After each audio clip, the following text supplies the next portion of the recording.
Creative ಆಗಿ ಬೆಳತನ ಕೊಡೋ ಹಾಗೆ ಮಾಡಿದ್ದಾರೆ ಅಂತಂದರೆ ನಮಗೆ ನಾವೇನೆ ನಮ್ಮಲ್ಲಿ ಏನಾಗಿದೆ, ಫೇಲ್ಯೂರ್ ಆಗಿರಲಿ, ಲಾಸ್ ಆಗಿರಲಿ, ಜೀವನ ನಮ್ಮನ್ನು ಯಾರೋ ಬಿಟ್ಟು ಹೋಗಿರಲಿ, ಎಷ್ಟು ಚೆನ್ನಾಗಿ ನಮ್ಮನ್ನು ನಾವು ರೂಪಿಸ್ಕೊಳಕ್ಕಾಗಲ್ಲ.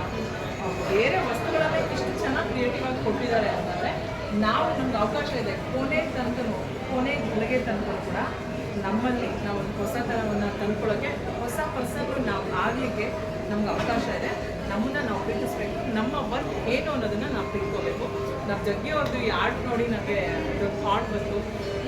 ಎಲ್ಲ ಇನ್ನೇನು ಡಸ್ಟ್ಬಿನ್ ಹಾಕೋದು, ನಾವು ಊರಲ್ಲಿ ಕಾಯಿ ಸುದ್ದು ಇನ್ನೇನು ಚಿಪ್ಪನ್ನ ಒಲೆ ಹಾಕೋ ಅಂಥದ್ದನ್ನು ಕೂಡ ಜಗ್ಗಿಯವ್ರು ಎಷ್ಟು ಚೆನ್ನಾಗಿ ಆರ್ಟಿಸ್ಟಿಕ್ ಆಗಿ ಅದರಿಂದ ಬೆಳಬರುವಂಥ ಪ್ರಾಡಕ್ಟ್ಸ್ ಮಾಡಿದ್ದಾರೆ. ನಾನು ಅದೇ ಅಂದ್ಕೊಂಡೆ, ನಾವು ಹಾಗಾದರೆ ಏನೇನಲ್ಲ, ಅಯ್ಯೋ ಇಷ್ಟೆಲ್ಲ ಬರ್ತಿದ್ರು, ಇಷ್ಟೆಲ್ಲ ತಿಳ್ಕೊಂಡಿದ್ರು, ಓದಿದ್ರು, ಎಷ್ಟೆಲ್ಲ ಎಕ್ಸ್ಪೀರಿಯನ್ಸ್ ಇದ್ರೂ ಏನೂ ಇಲ್ಲ ಅಂದರೆ ಯಾಕೆ ಇರೋದ್ರಲ್ಲಿ ಖಾಲಿ ಹೋಗ್ತಿದ್ದೀವಿ ಅಂತ ಗೊತ್ತಿಲ್ಲ. ಇವರು ಕೊನೆ ಹಂತದಲ್ಲಿ ಇರೋದ್ರಲ್ಲಿ ಪಾಸಿಟಿವ್